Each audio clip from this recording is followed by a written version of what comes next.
SSC 26 batch. SSC 26 গণিতের সর্বোচ্চ number পেতে তুমি ফলো করে রাখো। আজকে আমরা প্রতিস্থাপন পদ্ধতি নিয়ে আলোচনা করব।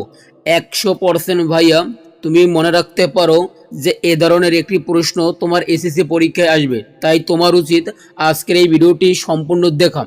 যদি তোমার কাছে ভালো লাগে অবশ্যই ভিডিওটি শেয়ার করে একটা ফলো করে দিবা, যাতে পরবর্তীতে কোনো ভিডিও আপলোড করা হলে তোমার কাছে সরাসরি নোটিফিকেশন চলে যায় এবং তোমার কিছুটা হলেও উপকার হয়।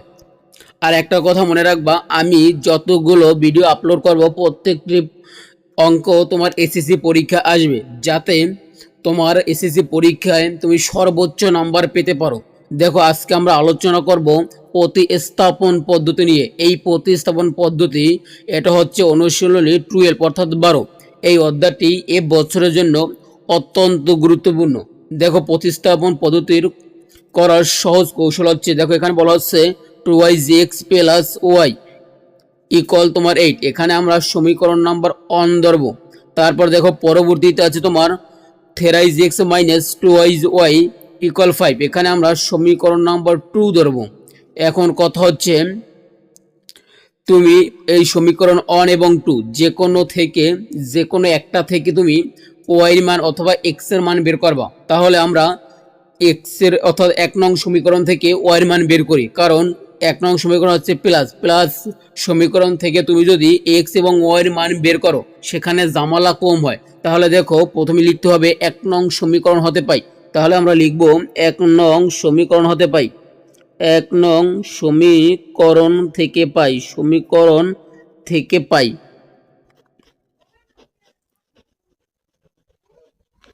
আমাদের 1 নং সমীকরণ ছিল 8y(x প্লাস y ইকুয়াল 8।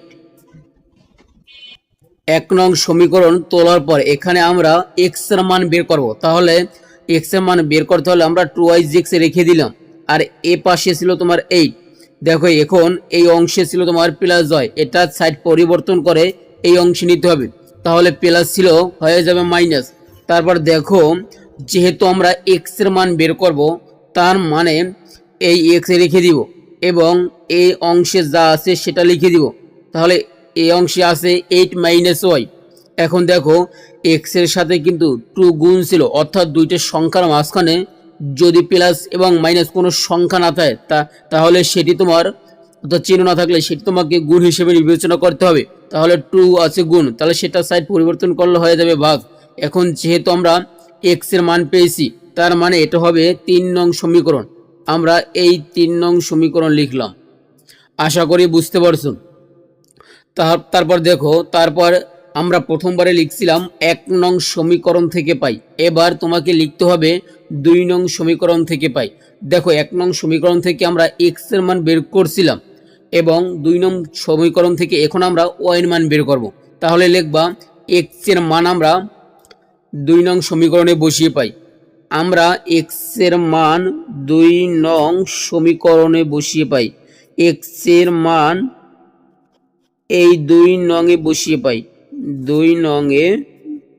বসিয়ে পাই। আশা করি তুমি বুঝতে পারছো। যদি তুমি বুঝতে পারো এবং তোমার কাছে ভালো লাগে অবশ্যই ভিডিওটি শেয়ার করে দিবা। তুমি যদি শেয়ার করে দাও, তোমার মতো আরও কিছু লোকের উপকার হতে পারে। তাহলে দেখো, এখন আমরা 2 নং সমীকরণ উঠাবো। দেখো, 2 নং সমীকরণে ছিল তোমার 3x মাইনাস 2y ইকুয়াল 5। আমাদের 2 নং সমীকরণ আমরা তুললাম। এখন তোমার কাজ হচ্ছে, আমরা যে x এর মান পেয়েছিলাম শুধু x এর জায়গায় এই x এর মানগুলো তুমি বসিয়ে দিবা। তাহলে দেখো, আমাদের এখানে এই 3 বসালাম। এখন আমরা x এর মান পেয়েছিলাম 8 মাইনাস ওয়াই বাই 2। তাহলে আমরা এই x এর পরিবর্তে আমরা এই 8 মাইনাস ওয়াই বসিয়ে দিব এবং নিচে আছে 2, আমরা 2 বসিয়ে দিলাম। অর্থাৎ আমাদের কাজ শুধু এই 2 নং সমীকরণের 3 জায়গায় আমরা 3 বসালাম। x এর মান কিন্তু আমরা পেয়েছিলাম 8 মাইনাস ওয়াই বাই 2, তাই আমরা x এর জায়গায় x এর মান বসিয়ে দিলাম। তারপর দেখো, আমাদের এখানে থাকে মাইনাস এবং থাকে 2y ইকুয়াল 5। আশা করি বুঝতে পারছো।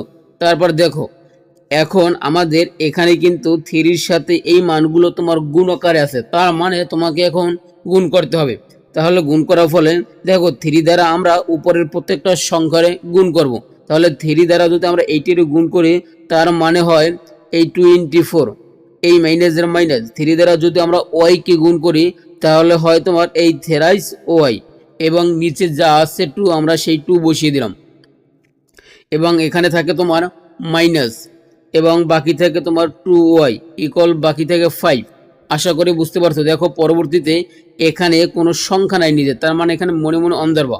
অন ধরার পর একটা কথা খেয়াল করবা, আমরা ছোটবেলায় থেকে ভগ্নাংশ শ্রেণী, ধরো এই 6-এর 5, আবার ধরো এই 3-এর 1, অর্থাৎ কথা হচ্ছে জানো এই রকম ভগ্নাংশ সংখ্যার মাঝখানে যদি প্লাস মাইনাস থাকে তার মানে সেগুলো লসাগু করতে হবে। তাহলে দেখো এই উপরে একটা অংশ, নিচে একটা অংশ, এখানে একটা অংশ, একটা অংশ, তার মানে এটা হচ্ছে ভগ্নাংশ, এর মাঝখানে আছে মাইনাস, অর্থাৎ ভগ্নাংশ সংখ্যার মাঝখানে যদি প্লাস এবং মাইনাস থাকে যা থাক তাহলে সেটাকে লসাগু করতে হবে। দেখো এখন আমরা লসাগু করার পালা। দেখো এখানে হচ্ছে 2, এখানে নিচে কোনো সংখ্যা নাই, তার মানে এই 2 এর 2 লসাগু হবে। আমরা ছোটবেলায় তোমার ভগ্নাংশ করেছিলাম, লসাগু করেছিলাম, নিচে এবং নিচে যদি মিলে যায় উপরের সংখ্যা নামে, দেখো তাহলে নিচে 2, তার মানে এখানেও 2, তার মানে নিচে 2 2 মিলে গেছে, উপরে যা আছে সেটা নামে যাবে, অর্থাৎ কত 24 মাইনাস থেরাইজ ওয়াই। এখানে দেখো আছে মাইনাস, আমরা বসালাম কি মাইনাস, এবং এখানে কোনো সংখ্যা নেই, তার মানে এই সংখ্যার দ্বারা ডাইরেক্ট এই সংখ্যাকে তোমার গুণ করতে হবে। তাহলে দেখো 2 দ্বারা 2 কে গুণ করলে হয় 4, আর এই ওয়াই এসে আমরা বসিয়ে দিলাম ওয়াই, বাকি থাকে তোমার ইকুয়াল 5, আমরা ইকুয়াল 5 বসিয়ে দিলাম। এখন দেখো এখানে আমাদের ছিল কত 24, আমরা 24 বসিয়ে দিলাম, এই মাইনাস, দেখো মাইনাস আর মাইনাস মিলে হয় তোমার প্লাস। তোমাদের কথা সত্য, মাইনাসে মাইনাস হবে প্লাস, তবে সংখ্যা থাকলে সেগুলো হবে প্লাস, আর চিহ্ন যেরকম আছে সেরকম থাকবে। তাহলে দেখো মাইনাসে মাইনাসে মাইনাস ঠিকই, কিন্তু সংখ্যাগুলো তোমার কি হবে প্লাস হবে। তাহলে থেরাইজ ওয়াই তার সাথে 4y যদি আমরা প্লাস করি তাহলে হবে -7y, এবং এই অংশে থাকে তোমার এই 5, আর নিচে থাকে তোমার 2, আমরা 2 বসিয়ে দিলাম। আশা করি বুঝতে পারছো। এখন তোমাকে আর গুণন করতে হবে। দেখো ভগ্নাংশের মাঝখানে যদি ইকুয়াল বা সমান সমান চিহ্ন থাকে তাহলে সেটাকে তোমার আর গুণন করতে হয়, তাহলে আমরা আর গুণন করব। তাহলে সামনে লিখে রাখতে হবে আর গুণন পদ্ধতি, আর গুণন করে পাই, আর গুণন করে পাই। তারপর দেখো আমাদের কাজ হচ্ছে অন দ্বারা যদি আমরা এই উপরের প্রত্যেকটা সংখ্যায় গুণ করতে হবে, তবে অন দ্বারা কোনো সংখ্যাকে গুণ করলে সেই সংখ্যাই হয়। তাহলে অন দ্বারা উপরে প্রত্যেকটা সংখ্যা গুণ করলে উপরে যা আছে সেগুলো হবে এই 7y, আর এখানে দেখো 2 দ্বারা 5কে গুণ করলে হয়তো তোমার 10। এখন কথা হচ্ছে যেহেতু আমরা ওয়াই এর মান বের করব তাই আমরা এই 7y রেখে দিলাম, আর এখানে এই 10, এই 24 আছে কি, অর্থাৎ যেহেতু আমরা ওয়াই এর মান বের করব তাহলে ওয়াই এর মান রেখে তাছাড়া অন্য যে মানগুলো আছে সেগুলো সাইড পরিবর্তন করে অন্য সাইডে নিয়ে যাব। তাহলে দেখো এখানে 24 আছে, প্লাস সাইড পরিবর্তন করলে সেগুলো হয়ে যায় মাইনাস, তাহলে -24। এখন দেখো আমরা যেহেতু এখানে 7y ছিল, আর এখানে দেখো বিয়োগ করলে হয় কি এই মাইনাসে মাইনাস দিলাম, যেহেতু তোমার বড় সংখ্যা কি তোমার মাইনাস, তাই আমরা মাইনাস বসিয়ে দিলাম। 24 থেকে আমরা 10 বাদ গেলে থাকে তোমার এই 14। এখন কথা হচ্ছে আমরা যেহেতু ওয়াইয়ের মান রেখে দিব তাহলে ওয়াই রেখে দিলাম এই -14, আর এখানে দেখো ওয়াইয়ের সাথে -7 তোমার গুণ আছে, তার মানে এই -7 গুণ আছে সাইড পরিবর্তন করলে সেটা ভাগ হয়ে যাবে। তাহলে এই মাইনাস আর এই মাইনাস কাটাকাটি, এই 7 দ্বারা 20 অর্থাৎ 14কে যদি আমরা ভাগ করি তাহলে হয় 2, সুতরাং ওয়াই এর মান হবে 2। আশা করি তুমি বুঝতে পারছো। যদি তোমার কাছে ভালো লাগে অবশ্যই আমার আইডিগুলো ফলো করে দিবা, এবং ইউটিউবে দেখে থাকলে চ্যানেলটি সাবস্ক্রাইব করে দিবা, যাতে তোমার কাছে এই গুরুত্বপূর্ণ অঙ্কের সমাধান সবার আগে যায়। একটু খেয়াল করো। তারপর ওয়াই এর মান আমরা যে 3 নং সমীকরণ পেয়েছি সেখানে বসে দেবা। তাহলে দেখো ওয়াই এর মান 3 নং এ বসিয়ে পাই, 3 নং এ বসিয়ে পাই।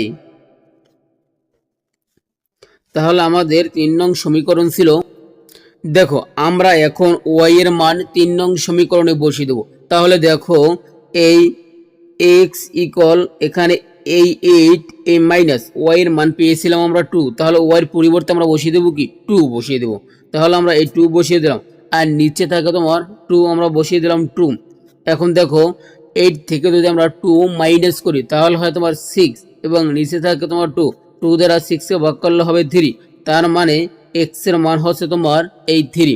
আশা করি বুঝতে পারছো। তাহলে আমরা ওয়াই এর মান পেয়েছিলাম 2 এবং এক্স এর মান পেয়েছি 3, আশা করি বুঝতে পারছো। সুতরাং তুমি লিখে দিবা এক্স কমা ওয়াই।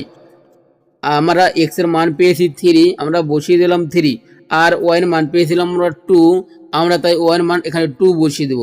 আজকের ভিডিওটি এই পর্যন্তই। যদি তোমার কাছে উপকার হয় অবশ্যই শেয়ার করে দিবা, কারণ যত বেশি শেয়ার তত বেশি কেয়ার। তোমার মতো অসংখ্য শিক্ষার্থীর কম হলেও কিছুটা উপকার হবে। এসএসসি পরীক্ষার সম্পূর্ণ প্রস্তুতি আমার সাথে নিতে পারবা যদি তুমি আমার আইডিগুলো ফলো করে দাও এবং তুমি যদি ইউটিউব চ্যানেলটি সাবস্ক্রাইব করে দাও। খোদা হাফেজ।